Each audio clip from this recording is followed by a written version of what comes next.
Oof, oof.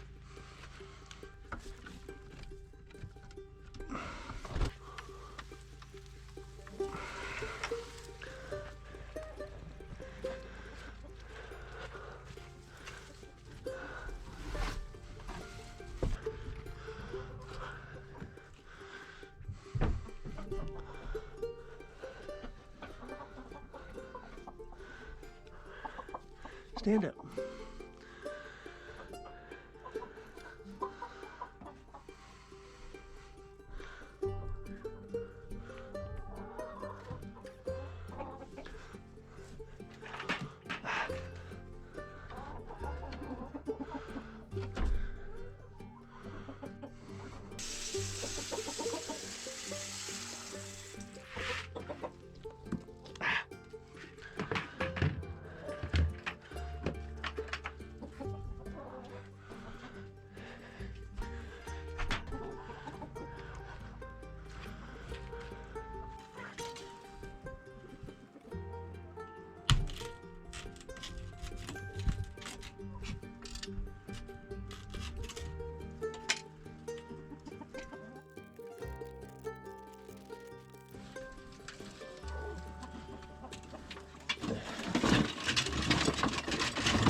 Wait, but the bee can go through that too. What hole?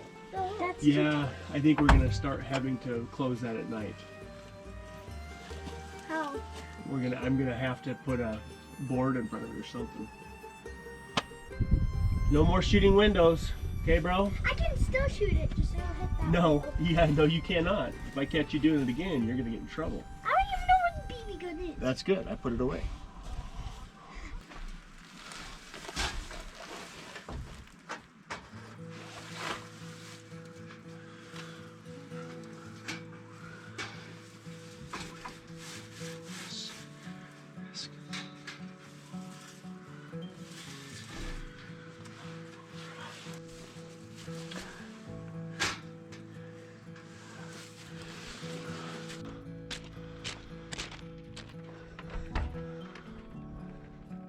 You got it. You can do it. Lay it in.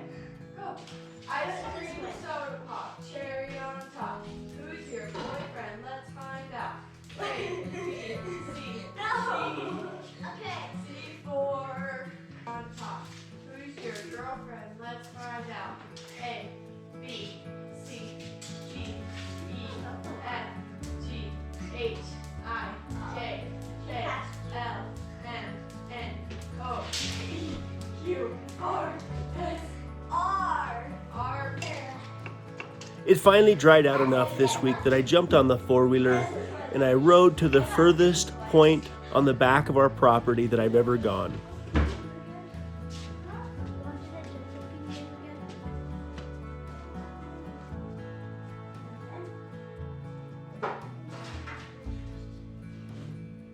There's still a fair amount of snow at the very top of our property, but the perspective was incredible.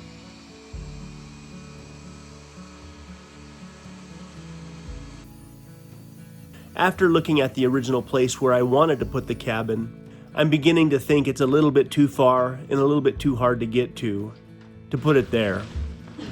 Brett, if you want biscuits and gravy, come down right now.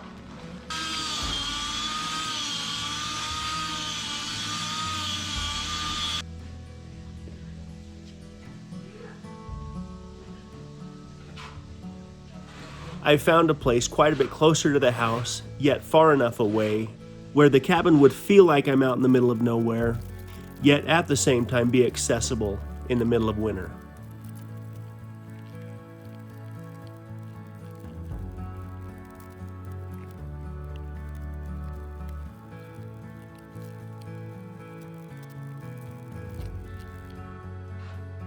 Because we had 2 days of snow this week, we did not have sufficient sunlight to fill the water tank, and we nearly ran out, so I again hooked up my trusty Honda generator to top the tank off until the sun came out.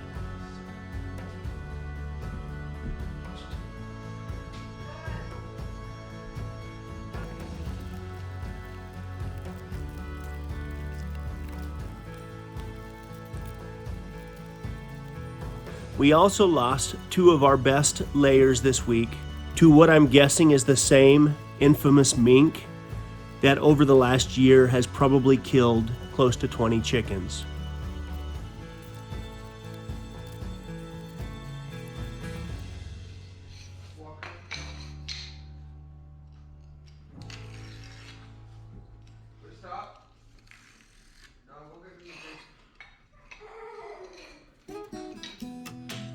After moving the chicken coop a little closer to the house, I thought we had the problem solved, but he has proven me wrong.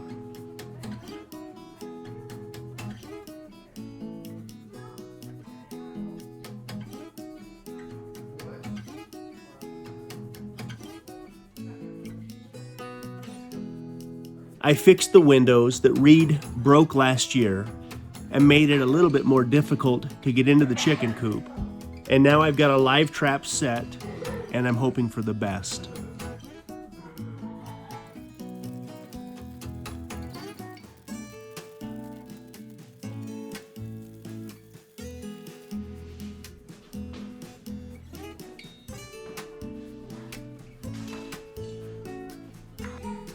So far, the mink has been a very difficult predator to see, let alone catch.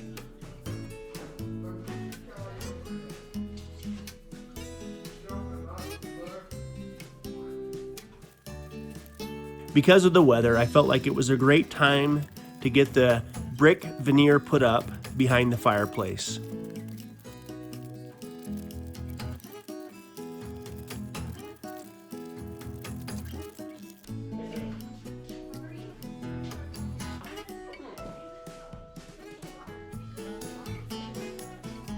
Codes are different in different areas, but we're required to have something between the wood stove and the drywall. On top of that, the stove has to be a certain distance away from that drywall.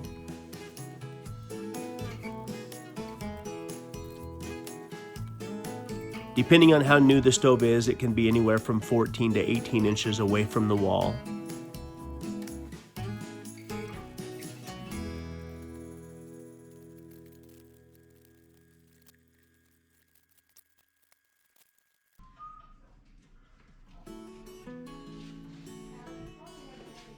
By putting the brick in place, not only does it tie everything together downstairs, but it also gives us that buffer between the drywall and the stove.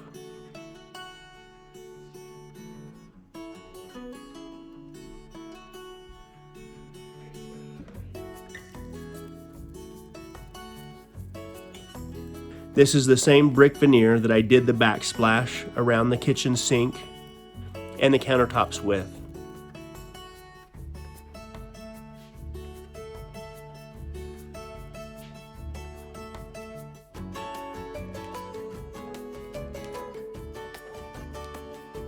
It's real brick that has been cut down and glued to a fiberglass mesh.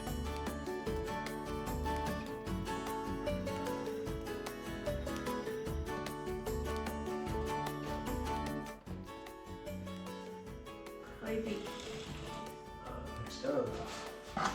It's done, but you like it. Oh, it never looks as good until it's crowded. I love it. It's awesome. Do you still have grout? No, I gotta go get some. I'm gonna get right now for me. So Why it stay with something? I'm gonna get enough to do the laundry as well. Do you have enough bricks for the laundry? I have just enough to finish the laundry. So That's good. So, I'll leave the mess for you. of course you will. You lift that part. Big.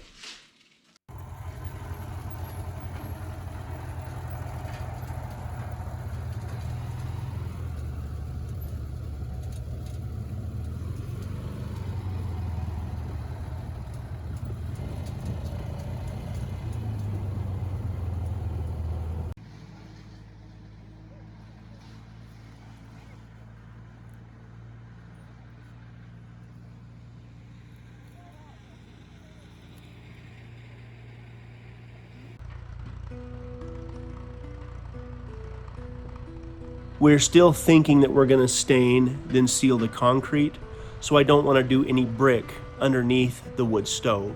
But this little area right here is such an important part of our house that I think I will build some sort of a mantle in the coming days where we can put some little trinkets of some kind above the wood stove.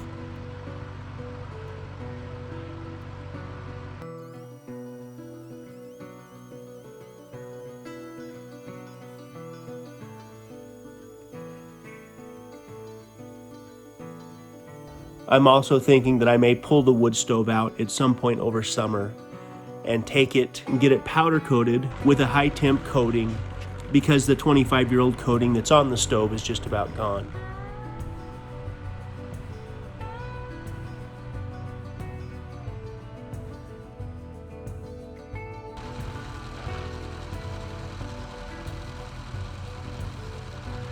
This stove has proven to be more than what we need for our house, so I don't have any intentions on replacing it.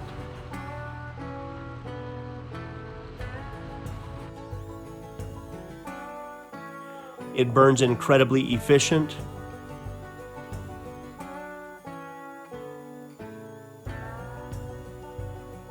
It keeps the nearly 2,000 square foot house more than warm all winter long, even on the coldest of days. But it is a little haggard, so we'd love to clean it up a little bit.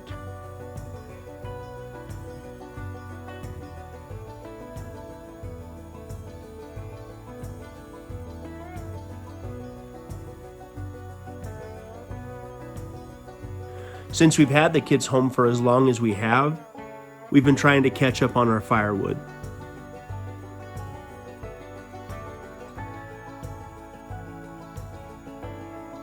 While I've had my Betsco wood chipper for a couple of years now, we're finally getting to put it to good use.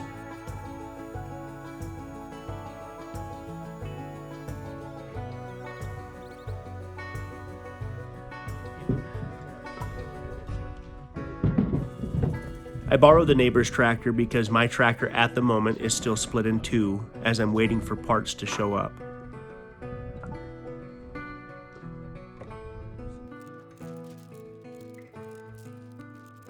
Now, for the most part, we're running maple through the wood chipper, and the wood chipper seems to handle just about everything we throw at it.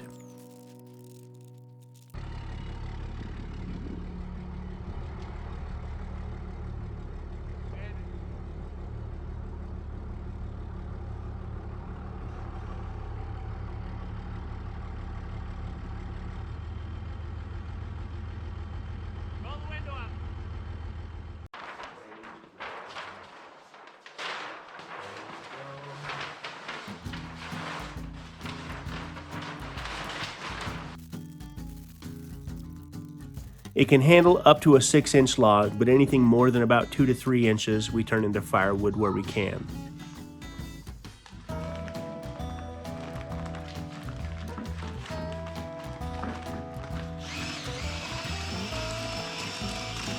We've already been able to accumulate somewhere between 1.5 and 2 cords of hardwood maple that just needs to dry out between now and winter.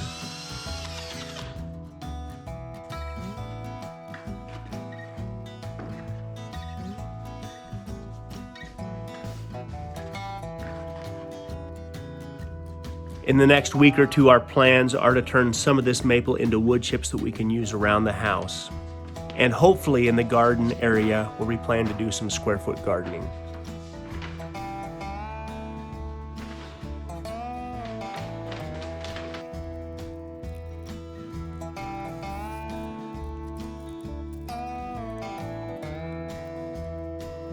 To me, there's nothing better than working as a family. Callie and Reed typically find a place somewhere to build some sort of a fort, while Cheyenne and Rhett and Cedar help me get the wood chipped, the firewood stacked, and take what would be an all-day job and turn it into a couple of hour job.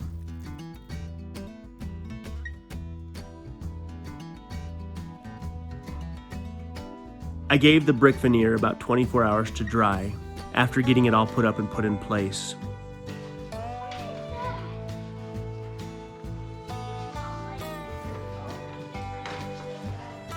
We considered a number of different styles to do around the house, one of them being what's called a Swedish smear.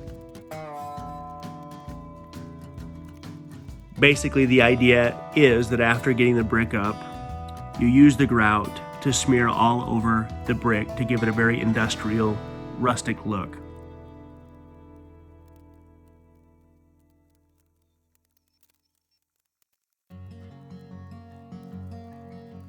Now, once the grout is finished, I do something like this, but I don't put anywhere near as much grout on as you typically do with a Swedish smear.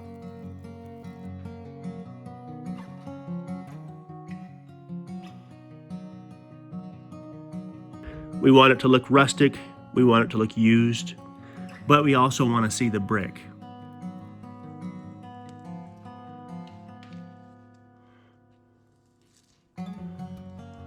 I've got a big piece of straight maple that I cut down about 2 years ago that I think will be the perfect piece to make some sort of a mantle out of. It looks like the weather's finally turning the corner. We've got 70-degree temperatures coming in the next week. I think I will fire up the sawmill next week and see how well it can cut this hardwood maple.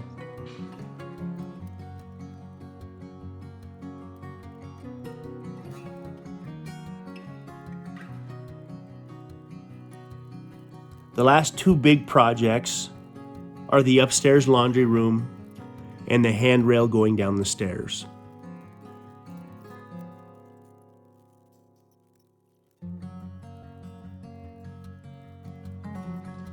I've been putting off the handrail mainly because I just can't decide what style and how I'm going to do this, but we've reached the point where I need to get it done.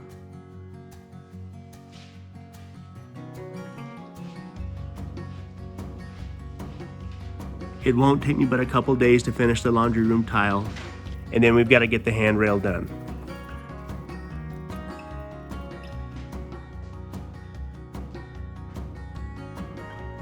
We've hauled that little hutch that we have around to a few different houses, and now both Cedar and I have realized that it's not the right hutch to sit next to the fireplace. Cedar has all of her old vintage Pyrex that she's collected over the years on display in that hutch, but the hutch just feels a little bit too new for our house.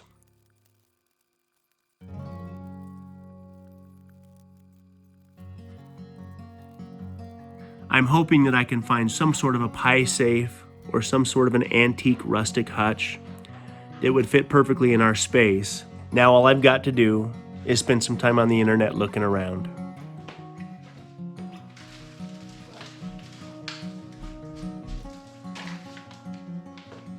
What do you say, babe?